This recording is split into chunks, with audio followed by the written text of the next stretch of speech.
Bonjour à tous et bienvenue dans une nouvelle vidéo. Aujourd'hui, on va voir comment améliorer votre jeu de passe. C'est parti. Étape numéro 1, la répétition. La première étape pour améliorer son jeu de passe est la répétition.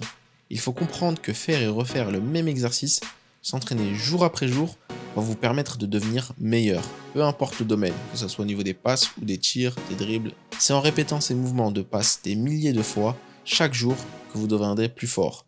C'est le premier conseil, c'est une évidence, l'entraînement vous rendra meilleur. Conseil numéro 2, maîtriser son mauvais pied.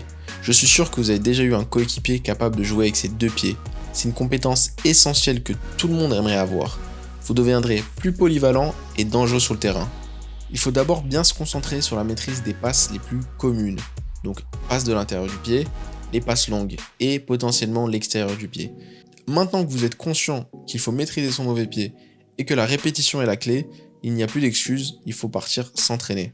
Troisième étape, les détails qui font la différence. Un de mes conseils les plus importants est lié à la prise de décision. Il y a beaucoup de situations en match qui dépendront de la prise de décision plutôt que de l'aspect technique ou physique. À partir de maintenant et pour le restant de vos jours, voici ce que vous devriez faire pour devenir un grand passeur. Numéro 1, la destination de votre passe. Il est super important d'analyser la course de votre coéquipier pour savoir si vous devez lui donner dans les pieds ou si vous devez lui mettre en profondeur. Prendre la mauvaise décision peut facilement ruiner une possession de balle ou une contre-attaque. Donc important, analyser la situation. Numéro 2, quel pied viser. Quand vous faites une passe à un coéquipier, pensez à lui rendre la vie plus facile. Peu importe la situation, qu'il soit en position de tir ou bien placé dans l'entrejeu, il est super important de bien lui donner le ballon afin qu'il puisse enchaîner l'action sans ralentir. Il est donc important d'analyser le placement de votre coéquipier, mais également savoir s'il est droitier ou gaucher. Et numéro 3, la puissance de la passe. Alors je sais qu'on vous conseille souvent de faire une passe appuyée, mais dans certaines conditions, une passe forte n'est pas la meilleure solution. Par exemple, si vous faites une passe en retrait pour que votre coéquipier puisse tirer, il faut privilégier une passe plus douce pour que le tir puisse être maîtrisé. Si vous brisez les lignes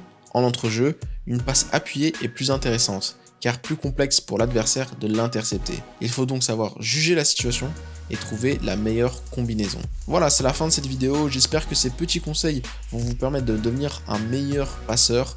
De manière générale, il faut bien comprendre que l'entraînement est la clé. C'est la partie la plus importante pour devenir un grand joueur. Maintenant que vous avez ces différentes idées dans la tête, vous avez les clés pour devenir un meilleur joueur. Comme d'habitude, n'oubliez pas de vous abonner, de lâcher un like. Nous on se retrouve très vite dans une prochaine vidéo. Ciao!